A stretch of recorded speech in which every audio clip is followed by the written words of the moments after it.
Hey YouTube, this is Big Country with Big Country Survival. Um, this is a bug out bag. This isn't really what I want to talk about, or it is a bug out bag. It's not my primary, just kind of a extra bug out bag. Every once in a while, if I get enough extra stuff accumulated, I just build one, stash it somewhere. This one's not quite done yet. Anyway, so the weather is getting warmer. My little neck of the Appalachian Mountains. I had to say it correct, or I had to say it yuppified first. For all you guys don't know, it's the Appalachian Mountains.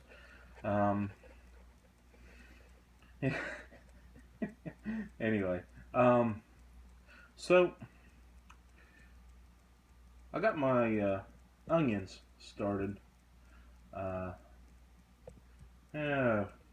week or so ago.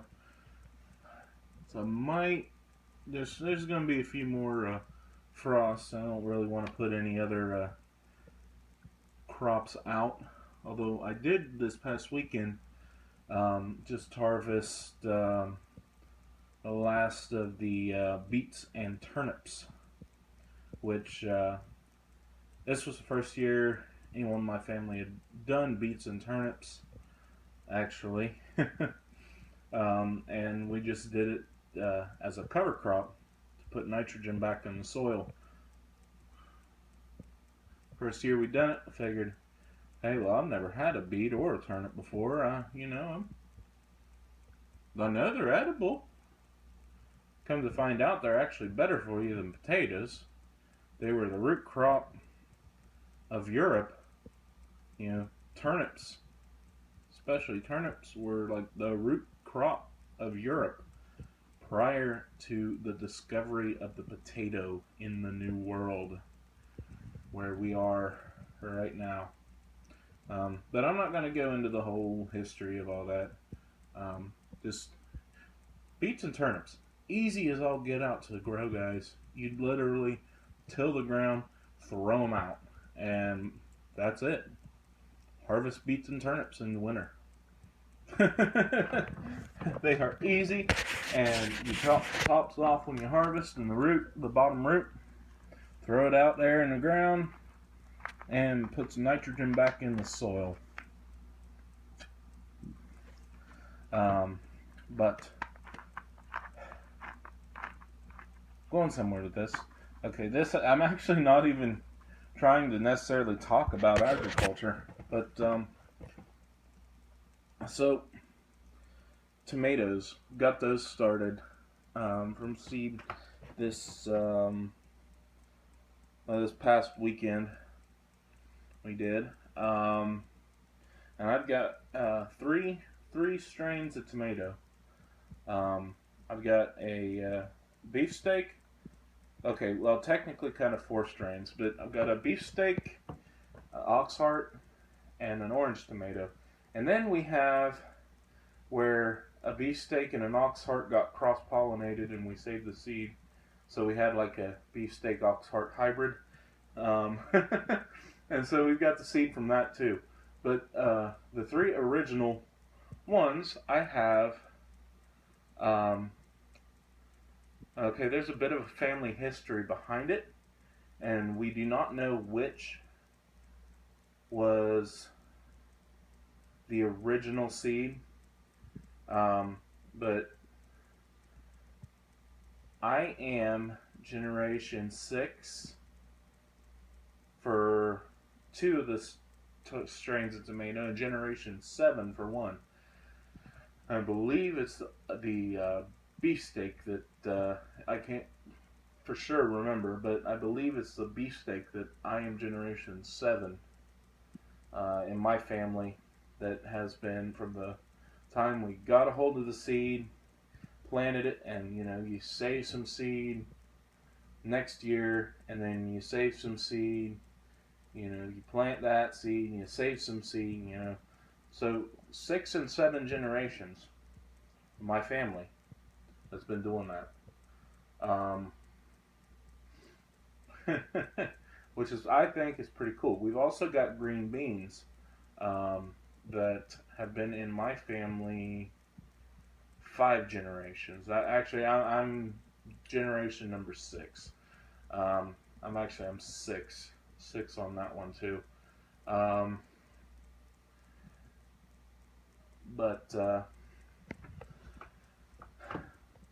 we almost lost them a couple years ago. We got a lot of rain right after we planted it, and they drowned. They got too much water. The water just sat there, and we couldn't get the water out um, fast enough, and they drowned. And we actually lost the crop. We lost the crop of green beans. However, we were saved because in years of plenty, where we had a lot of seed, we'd given some to a lady that goes to our church.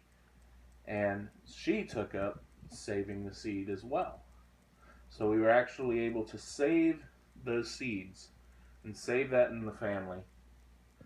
Alright, now this goes beyond crops. This goes beyond tangible things. This goes into knowledge as well. Passing on your knowledge to the people around you.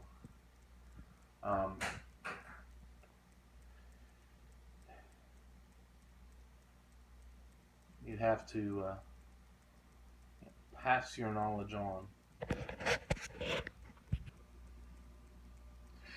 Had to pass the knowledge on. Sorry, guys. I heard a little bump out there. Had to go investigate. So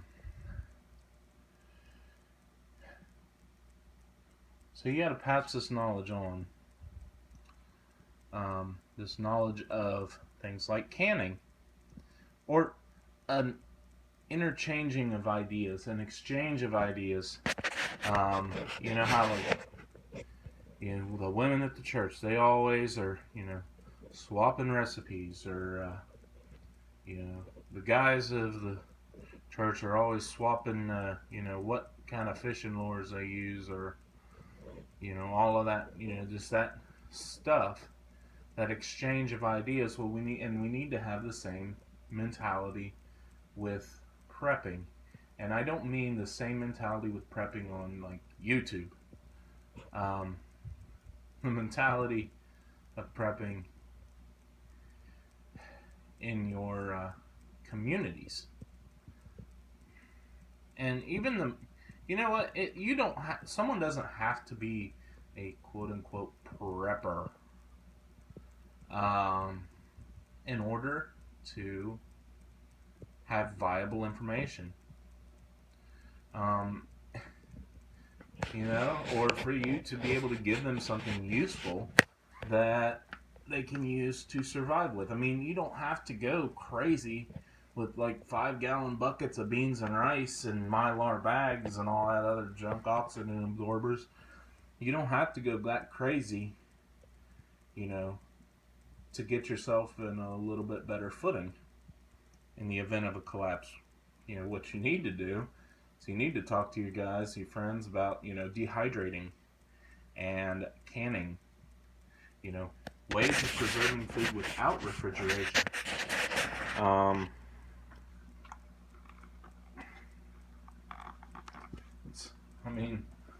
Because that sharing of information, and just like the sharing of seeds saved my family from losing 6 generations of history, and sharing information can really help you out of a bind.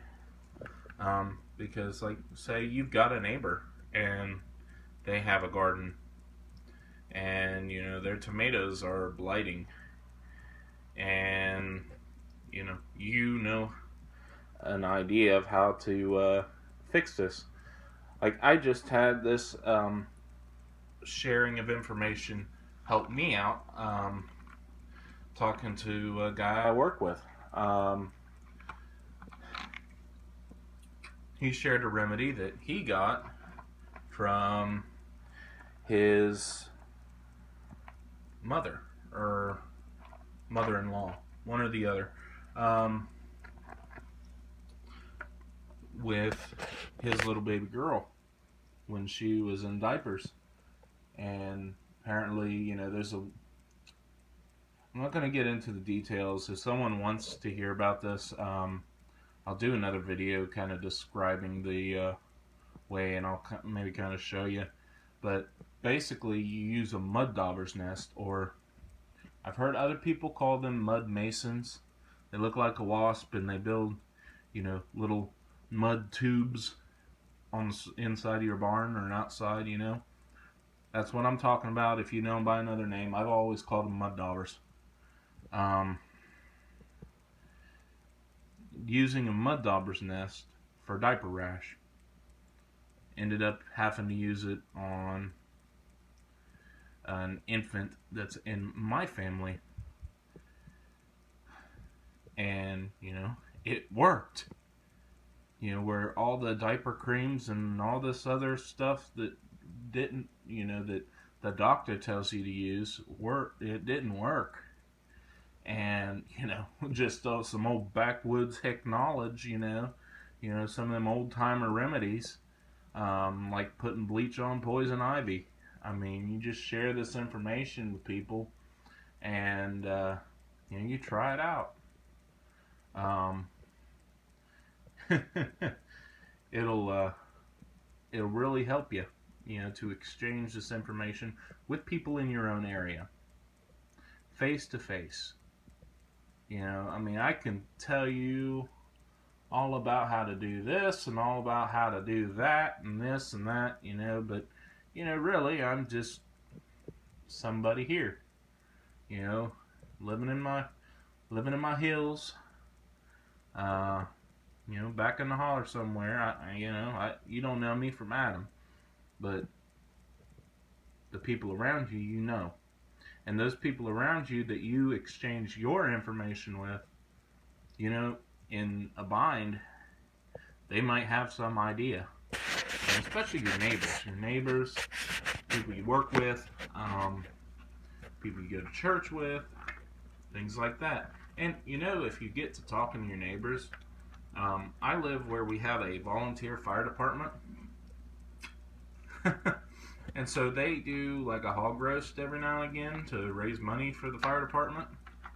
So you can go to places like that, go to things like that, and you get talking to somebody, and next thing you know, we're talking about, cows or goats or, whatever, or growing a garden. And, they've got an idea of something that I'd never heard of before. And then, I have an idea that they've never heard of before. So I got my dad kind of into plowless farming. He doesn't do it completely, but he does it some. I can do a video on that too, actually, if you would like. I'll show you how I'm doing it. If you guys are interested, please, if you're interested, leave a comment. Say, hey, I want to hear about this. Because, if no one wants to hear about it, there's no sense in me putting it out. Anyway, this Big Country Survival. I'm signing out. God bless.